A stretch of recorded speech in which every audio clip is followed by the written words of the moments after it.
Oke, sekarang kita pengen tahu apa yang boleh dan tidak boleh dalam memelihara karakal.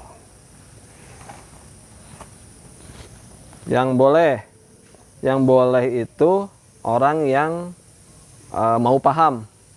Jadi kalau dia nggak punya tanggung jawab gede, jangan pelihara karakal. Karena karakal karakternya berubah setelah dewasa. Oke. Nah, terus dia bisa aman dari mulai umur 2,5 bulan sampai umur sekitar 6 bulanan dengan anak kecil.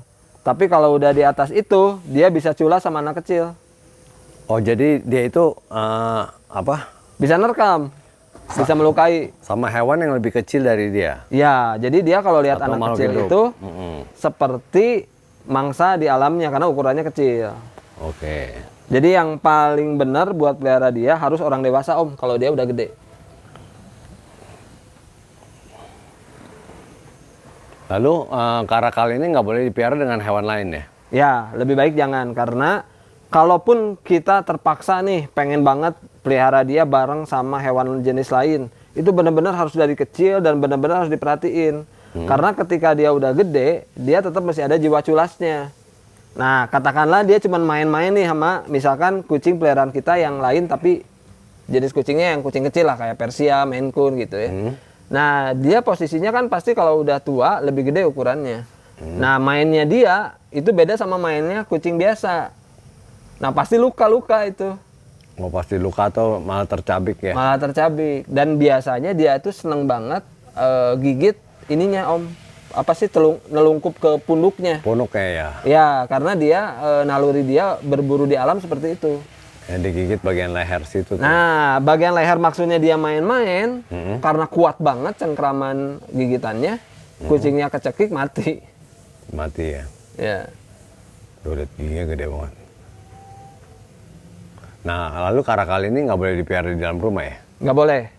Jadi bisa dipelihara di dalam rumah itu dari mulai umur 2,5 bulan sampai kurang lebih maksimal 8 bulanan deh.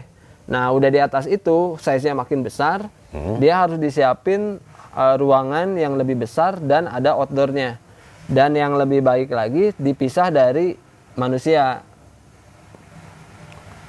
Kenapa dipisah dari manusia? Ya, karena dia seperti ini, dia tahu mana owner, mana enggak. Jadi kalau misalkan ada tamu nih masuk ke rumah kita ya, ya itu sama dia bisa ini juga, Om, bisa dilukai juga itu tamunya. Oh.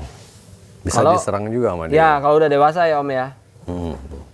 Nah, terkecuali kayak si Gwen ini nih, dia ada special case. Kayak dia itu memang kecilnya pernah sakit dan dirawat sama kita dari kecil. Jadi ketika lihat orang baru pun dia nggak masalah. Jadi dia punya insting alami tinggi banget ya. Tadi itu lagi berburu tuh ya. Jadi nggak cocok untuk pelihara di dalam rumah ya? Ya, pokoknya sejinak-jinaknya dia dari kecil bareng sama kita. Lebih baik jangan disimpan di dalam rumah. Karena takutnya ada orang lain juga yang masuk ke rumah. Oh. Atau anak kecil ya, buat rumahan ya. Jadi diperhatikan jangan sampai ada anak kecil. Karena anak kecil bisa diserang sama dia ya? Bisa diserang banget sama dia. Jangankan anak kecil orang lain, anak saya aja sendiri yang dia dari kecil tahu ikut ngurus gitu ya bareng sama dia, udah gede dia culas juga, Om. Anak saya bisa dilukain juga dia kejar. Oh gitu ya.